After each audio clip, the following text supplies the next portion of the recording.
gutxi gora bera, 50.000 mila bat intxaur kilo konsumitzen dira sagardotegitan txotx garaian.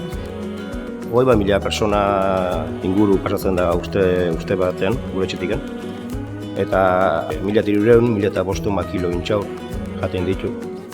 Nos confirmaron de que era posible utilizar residuos orgánicos para fabricar tintes naturales y enseguida se nos vino la idea a la cabeza de que era algo que podíamos aplicar con nuestras sidrerías.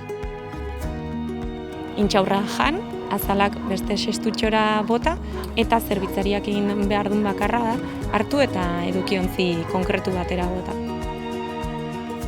Azkenean guk genukan arazo bat ez da ez, azkenean intxaur roskolo horiek, azal horiek, botatzen genuen kompostara edo organikora edo. Pusimos unos cuencos en varias sidrerías para recoger las cáscaras de las nueces que trituramos y enviamos a Barcelona para fabricar el colorante para nuestros productos.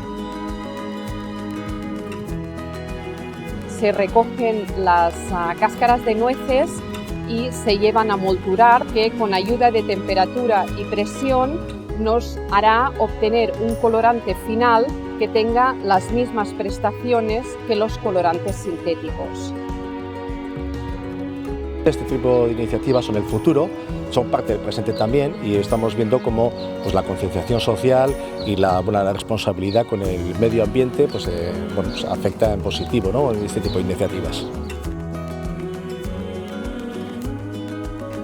Zenbait eta holako gauz gehiago egiten jo, jendea kontzientzatu egiten da gehiago ez, ardura hori hondakinak bere tokian uzten, bakoitza bere funtzioa dula, ontzi bakoitza bere funtzioa dula, jendea kontzientzia eta azkenean danontzako hobeki izango litzake, ez, danak ostara hastea. Nos hemos implicado en el proyecto desde el principio hasta el final.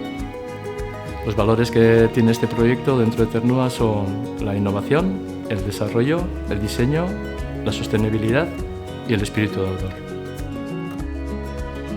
Dentro del campo de lo que son la economía sostenible, lo que son el apoyo a la lucha contra el cambio climático, ahí estamos lanzando una serie de subvenciones.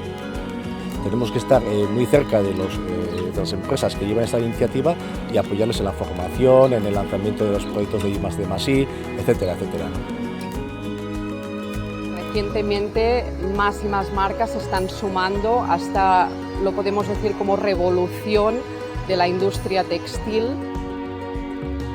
Bueno, pues la idea que nos gustaría que calara en nuestros consumidores es la protección, que nosotros protegemos a las personas y al medio ambiente, y por otro lado la concienciación y sensibilización para que cada vez más marcas y más gente que haga mejor uso de las cosas para que entre todos consigamos una tierra mejor.